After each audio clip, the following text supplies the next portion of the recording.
Hey you guys, this is Superstar0717. I know last time that I showed you guys this deck, I told you guys that I was a little worried about the Mirrian Crusader matchup. Tuesday night, I played Magic with some people from my locals, and I just got my clock cleaned by Mirrian Crusader all night long. The sideboard didn't help much, and this card just easily, basically it was like the card should have read pay 2 white and colorless, win the game in turn 5. It was just ridiculous. I just got raped by this card all day. It's hard to race with them whenever they have this card out, and if they can drop a second one, it's just good game. So I changed the deck up a little bit. I'm not trying to make this video too long, but I will have a full match report of every match that I played. Every Wednesday night, me and a couple buddies from locals buy 5 packs. We have a 6-man round-robin tournament, top 2, winner takes all packs. And I ended up winning that quite handily. I didn't really pull much from my packs. I pulled a Huntmaster, but I already have my 4. But I did have a friend that was thinking about making the deck, so if he doesn't want it, I'll probably do a contest for that. But anyways, that's besides the point. And so I changed up the deck kind of last minute. I was running late to the place that we were meeting up at. I had these cards on me, and I made, what I could, and it worked out really well. I only lost two games the entire tournament out of, 6 matches, 5 matches, potential 5 times 3, 15, so 2 out of 15 I lost. Obviously I 2-0'd some people, I'm not going to do the math right now, but I only lost 2 games all night long. And one was I got mana screwed. Game 3, it wasn't really mana screwed. I just really needed to draw any land, and I top decked a Copperline Gorge, which comes into the battlefield tapped, and so I lost that. And my second loss was the dumbest play all day. I had 7 mana. I dropped a Wolfbitten Captive to scout for a counterspell, and he didn't do anything. And for some reason, I didn't realize this, but Mana Leak, you pay 3 colorless. I dropped my Huntmaster, and he Mana Leaked me, and I only had 2 colorless. And if I just didn't play this, I would have been able to pay the Mana Leak cost. But it was just horrible. I felt so stupid when it happened. And from there, I didn't have any tempo, and he just destroyed me next turn. And so besides the boneheaded plays, it's my first time playing with the actual cards. They actually came in today, so I was pretty excited for that. I'm still missing my Immerwolves, but a buddy of mine let me his playset that he pulled. And so I did get to play the deck against some more serious opponents than the ones I've been testing with. And so here's what I came up with. And obviously you'll see that this is a more heavy red version to help with the Mirrian Crusader problem. So we're running 4 Captive, 4 Waif, 2 Shepard, 4 Mayor, 3 Kruins, 2 Ranger, 4 Immerwolf, and 4 Huntmasters. Waif is just an amazing card if they don't have a turn 1 play. If they do, it's an alright card.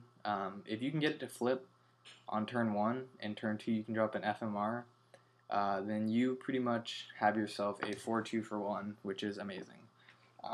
It did get gut shot quite a bit, but looking back on it, while you do lose the pace, getting your 1-drop gut shotted, it leaves a lot of room for your Mayor to shine.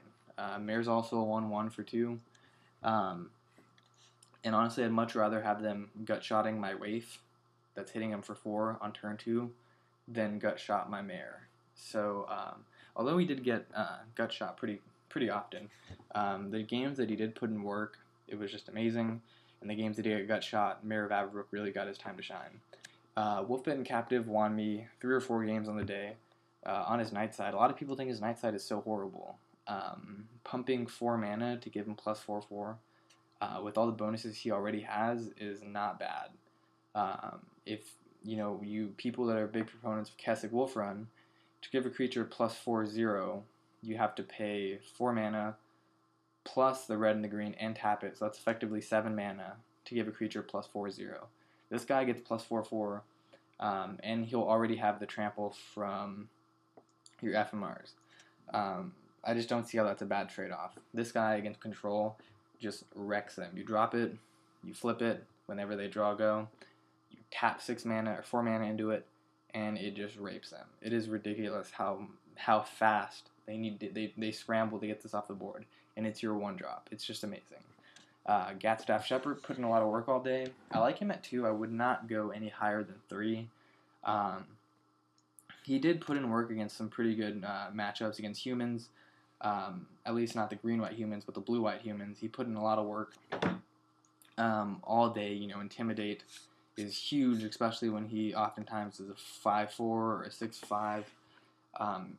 He just did work, did what I needed him to do, and he was an excellent addition to the deck. You'll see I brought back Kruin. I really missed having Kruin in the deck. You'll see that I dropped Overrun, obviously, to facilitate this, and you'll also see that I dropped Strangleroot Geist.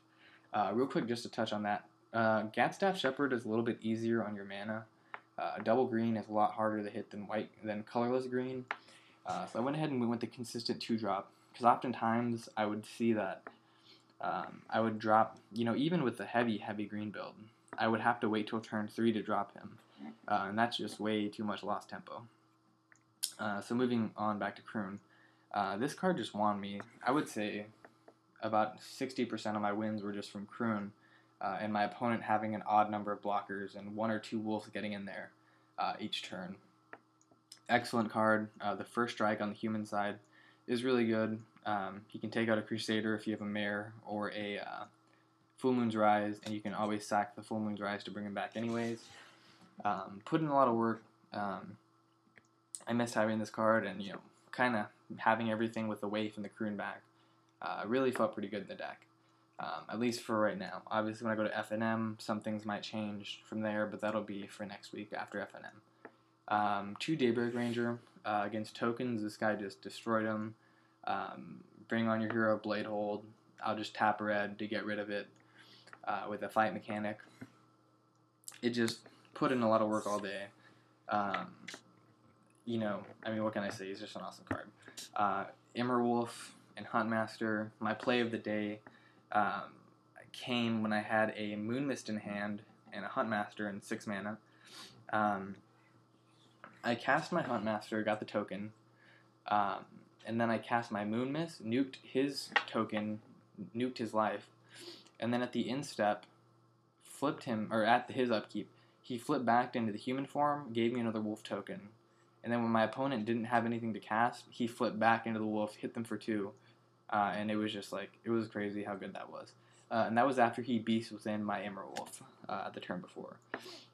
So with Immerwolf being so good, that's what I like about Immerwolf. A lot of people say there's no synergy between these 2 cards, but when Immerwolf has a literal bullseye on his head from being so good, your opponent's going to get rid of him, and all your wolves are going to get a chance to flip.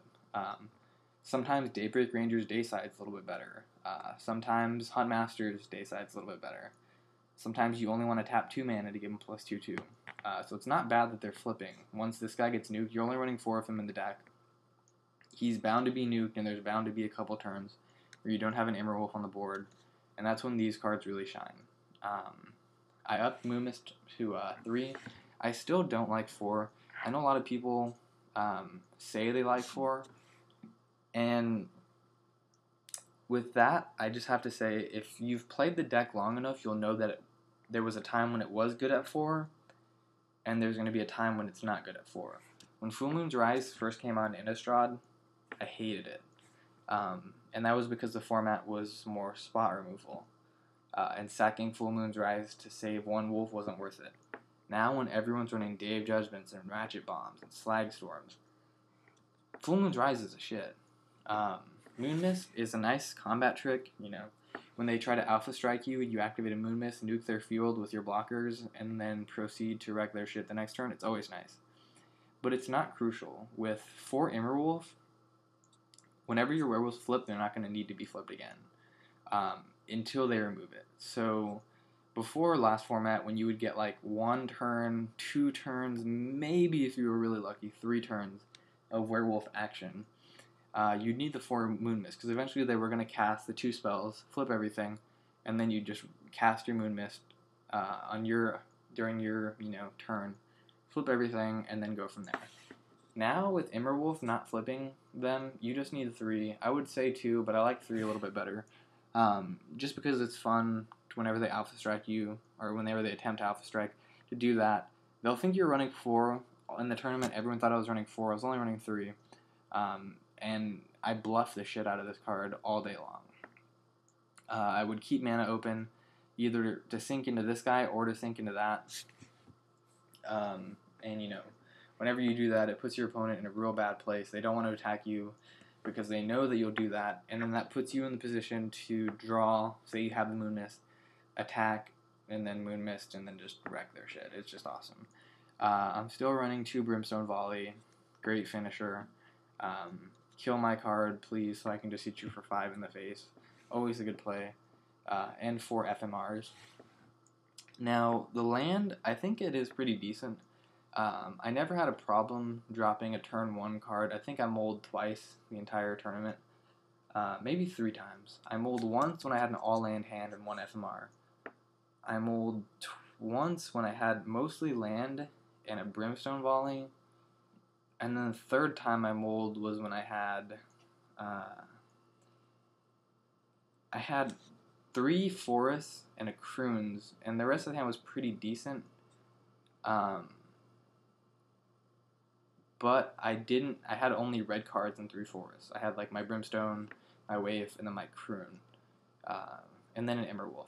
And it wasn't horrible, you know, I could have drawn into mountains, but I just didn't want to risk it, and the hand that I mulled into was a lot better.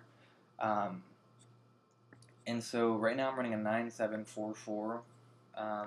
And the 9-7 worked out pretty well. Obviously, a good majority of your cards are still green. And it's not a huge, you know, percent like the last time. So 9 and 7 works pretty well. And, you know, like I said, I got mana screwed once during the tournament during play. But that was just because I tapped a Copperline Gorge. I'm not going to switch that out for anything. It does its job. And if it's going to, you know, screw me over 1 game out of, 100? That's fine with me. Other than that, though, the deck played out extremely well. Like I said, I only lost like 3 games all day. I'm going to post a full match report. You'll see it's a little late right now. I'm going to post a full match report tomorrow, which is going to be Thursday around 7 or 8 p.m. Central Time. I guess, I don't know, whenever I get a chance to. I have notes that I took of everything. And we'll go ahead and update you on that. So like I said, basically the reason why the deck changed again, Mirrian Crusader wrecks this deck shit. I played with people that run this card, and it was an auto loss. With this card being a big part of at least 3 top decks, you got to change it up. So thanks for watching, guys. Thanks for, you know, keeping up with the deck, all the suggestions you guys are giving me. The sideboard was still the same. I think it needs 2 cards to be changed, but we'll talk about that in another episode. So thanks for watching, guys. Rate, comment, subscribe. Peace.